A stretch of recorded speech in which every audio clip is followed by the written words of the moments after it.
Hey, what's up? This is Chosen. Hope you're having a great start to your week. This is going to be a Raid Shadow Legends video about a pretty hyped up event in the 10x Acrizia going on right now during CVC. And judging by some polling that I've done, it looks like about 25% of my viewers are going to be trying to YOLO some shards to acquire Acrizia for this event. And what we're going to do in this video is lay it out for you visually. I can give you a sneak peek of that. And we're going to lay it out, talk about what the odds are of actually getting Acrizia compared to every other champion. We'll break it down. What are the odds of a good outcome for every legendary, a bad outcome, and talk about the full context of this event and what it will mean in relation to your Pythion fragments and all of that with the summoning rushes that are going to be coming up this weekend and next weekend, so that you have full information before you YOLO a bunch of void shards. Let's get into it.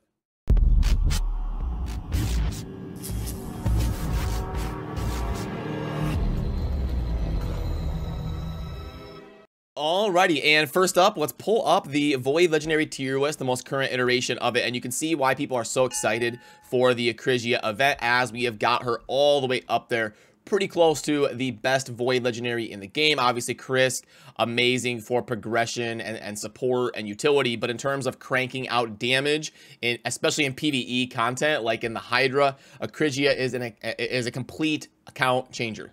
But not only that, she is also one of the newer Void Legendaries. She's not one of these legacy champions like Krisk, who's been here since launch. Well, actually, I think Krisk was technically added to the game, but it was very early after release. So, you know, a lot of these champions have been around forever, like Venus and stuff like that. So the player base has had a little bit more time to acquire them. But Acrizia is more towards the brand new side, being added to the game recently. So because of being highly rated and also one of the newer Void Legendaries, that is why her 10x event is more hype than you would typically expect a 10x event to be. But I also want to visualize what the 10x event actually looks like. Sometimes it's nice to see it on paper and have it laid out for you as to what the different outcomes are when you're pulling a legendary that is a void during a 10x. So I'll link to this post down below if you want to pull it up. It's on the rough draft version of our site as we kind of get ready for version 2.0. So it might take like 5 to 10 seconds to load and all that. We're working on the whole new version of it, but I definitely still want to get posts out there that are important like this one, where you can see the visualization for the Acrizia and then also the infographic kind of showing all of the basic information about her as a champion. So if this is a little bit confusing to you, the way it works is up top, we've got the 10x event. So typically you've got your one champion in Acrizia, but with the 10x, you get all of these bonus opportunities to acquire her. And then that is indicated up top to kind of visualize how many of the legendaries currently in the summoning pool are going to represent Acrizia. Now, there are champions that you will not see here, like your Mithrala and stuff. These are champions that you cannot pull from shards. So this is going to be a visualization of your, why can't I say that word? Visualization. I don't know. I can't say that word. But anyway, this is going to be showing you, yeah, let's just say it that way. This is going to be showing you of the available shard pool of the champions that you can actually get out of a shard. These are going to be the options that will pop up. And then what I also did was I laid out some of the champions here that would be considered a win in this category. So, I mean, if you're pulling for an Acrizia and you end up getting a Siphi or, you know, a Yumiko or Taras, you know, you get one of these like S tier champions, even though it's not the Acrizia, probably 95% of you would still be like, oh, okay, that's awesome. And then I've got a tier for champions that, you know, most people would be neutral, like, oh, okay, that's cool, but it's not Acrizia. And then you've got, like, the lost tier, where it's the legendaries that people wouldn't be excited about, and they would wish they got one of the ones higher up on the board. Obviously, there's going to be dissent, there's going to be disagreement. I'm trying my best to come up with some sort of a consensus here for the chart, but over the course of the whole player base, there's going to be people that rank champions higher or lower, and you are more than welcome to, in your head, kind of visualize, and especially change the calculation numbers of like 10, 15, 11, and 17 if you would like. That's no problem. But then to kind of walk you through what this means is right here, in general, there are 49 Void Legendary champions currently, but 5 of them cannot be summoned in shards, which puts the possible champions you can actually pull in a Void Shard at 44. Now, Acrizia would normally have a 1/44 chance because of that, but during the 10x, as you can see visualized up there, it is going to become 10/53, which is an odds of 19%. If you pull a Legendary, about 1 out of every 5 of them that you pull is going to be Acrizia. But if we scroll down, we've got, if we also include some of the top champions that we would consider a win while summoning, the odds of a very positive outcome become 25 over 53 when we add those in, which is 47%. Now, what this means is a 10x that is a god tier champion, like a top 3 or 4 legendary.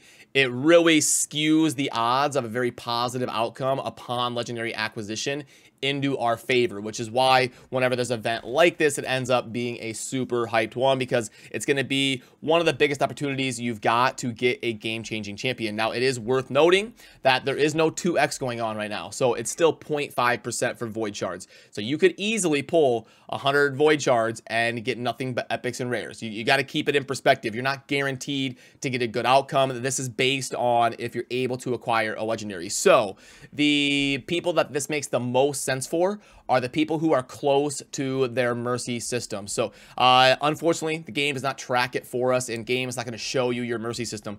But after 200 void shards of no legendary, you are going to be in mercy with your legendary odds going up every single shard you pull. And then by the 220th void shard, you are guaranteed a void legendary. So in my opinion, this event is basically a no-brainer for someone who's close to that 200 shards without a legendary. If you're at 190 shards and you're sitting on 50 voids, and you're going to be in mercy really soon, I think this event is great for that person to pull. So this event's going to make the most sense for high spenders. All the high spenders are going to be pulling during this event, the vast majority of them.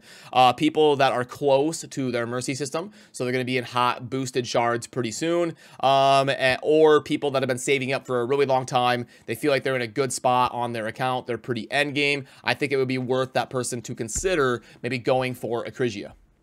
And of those 3 people that I described, I would guess about 25% of my viewers fall in those 3 tiers of either being a high spender or being close to their mercy system, or being in a spot where they have saved up a bunch of voids because they're pretty endgame. That probably represents about 25% of people, and that is what we see in the polling of how many people are going to be willing to pull for Acrizia. So hopefully that gives you some context as to whether you should be pulling shards for her or not and what to expect. And I will link to that post down below if you would like to pull it up and be able to have those infographics on your end at your disposal.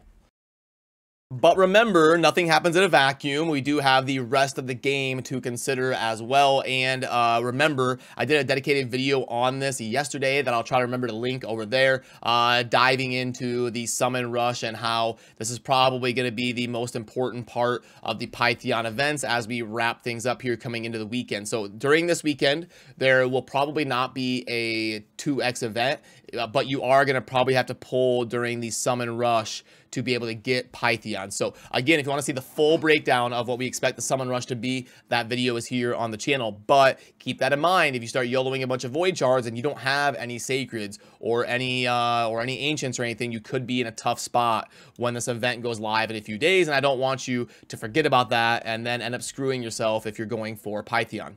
Because like I said a little bit earlier, but it's worth driving home again, Pythion is guaranteed value. If you plan effectively and you do the right stuff and you acquire the fragments, guaranteed to get a very solid champion on your account. Pulling for Acrizia is not guaranteed. You're YOLOing, you are wishing upon a star, and even if you pull a legendary, you are about 19% to acquire her. So you got to keep all this math in mind, and don't get your hopes up too much. It's always fun to pull shards, but you do got to keep in perspective so you don't get too disappointed, and all we can do is over the long haul, try our best to get these numbers in our favor as often as we can. I do also want to talk about some of the stuff in game while we're here and doing our daily morning video. The champ training tournament is live. So I wanted to talk about this. I should have mentioned this yesterday, but I hope you waited to use books because a while ago they added using skill tomes as part of champion training. So always look if there's going to be a champion training coming on like day 2 of CVC. It's a little bit dirty that this launched on day 2. A lot of people probably got excited and YOLO'd a bunch of books into their champions, but then you don't get the credit for using those books on your champions here for the CVC double dipping of the points and also the champion training tournament. But other than that, there will be a spider tournament starting tomorrow. CVC will be over by then. And then under the events, you've got your dungeon divers and then another artifact enhancement event starting tomorrow. So make sure you're focusing on all of this type of stuff to keep up with Pythion as well. We've got a lot going on. Don't get too hyped up about Acrizia or pulling a bunch of shards or CVC, and forget about keeping up with some of the Pythion grind. Now let's take a look at the shop and see if there's anything worth it. We're going to be looking for mainly like ancient or void shards to either get ready for the Pythion event we're gonna have to pull for this weekend. Usually sacreds are not priced very well for something like that, or voids if we're going for Acrizia, or also energy to make sure that we can keep pace with the Pythion stuff going on.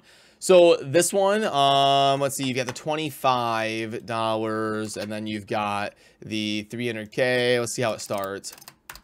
And then 300 gems. Okay, with the 7 of the voids, bang. And yeah, about average. So for high spenders going for Acrizia, the special void pack is probably going to be a must get, but it is not going to be an amazing deal. And for the people being a little bit more picky about the offers, this one would probably be a pass, even though it is during the Acrizia event. Monthly pack, we did that yesterday. It's pretty decent. It's going to be better value than the pack string in general. And then the chained offer, I can plug in the first part of the chain here. So let's reset this. And then we've got 1700 energy with the 10 energy refills of the 20.56. Okay, so not as good as what the pack string was starting out with, at least. So okay, 10, 7, did I do that right? Just seems so low. Okay, yep. So that one should have been like probably 15 or something, because if I move this to 15, all of a sudden still not good. So it would have needed to be like 10, and then it would have been an above average deal. That's a recommend probably. So okay, nothing great there. Not the day to buy retaliation gear, and not the contender pack. So okay, unfortunately we're not getting great offers in the shop. I would say for high spenders, the best thing is the special void pack. For low to medium spenders, I don't really see anything other than the monthly pack. So with all that being said, good luck if you are pulling for Acrizia, and good luck in your CVC grind and Pythion grind and all of that. I am about halfway to my Mercy system, so I'm probably going to go for it. I'm going to go over and weigh my options live on stream over on the live section of this channel. If you want to pop in and say hi, I'm always willing to pull viewer shards. I'm going to try to get a couple content creators to hang out with me. We're going to have some fun with the Acrizia 10X, and I might YOLO here. I might have somebody pull my shards. We'll see where the day takes us, but I'm definitely going to try for Acrizia. I think I'm a little bit sparse on the top tier void legendaries. I've had really good luck on the non-void champions, but as far as void legendaries, I'm still missing all of like the Nekarit and Siphi and Ursaga and Hegemon. Like I'm missing just all of these top tier void legendaries, Yumiko, and obviously Acrizia. So of all the content creators, I'm probably missing the most top tier void Legos because I just had horrible luck on acquiring them. So I'm gonna probably go for it, and we'll see how it goes. Hopefully, I'm able to get an Acrizia or something hugely impactful and have some fun hanging out over on the live stream. So remember to subscribe on your way out if you enjoy daily Raid Shadow Legends content. And as always, thanks for watching. Have a good rest of your day. Peace.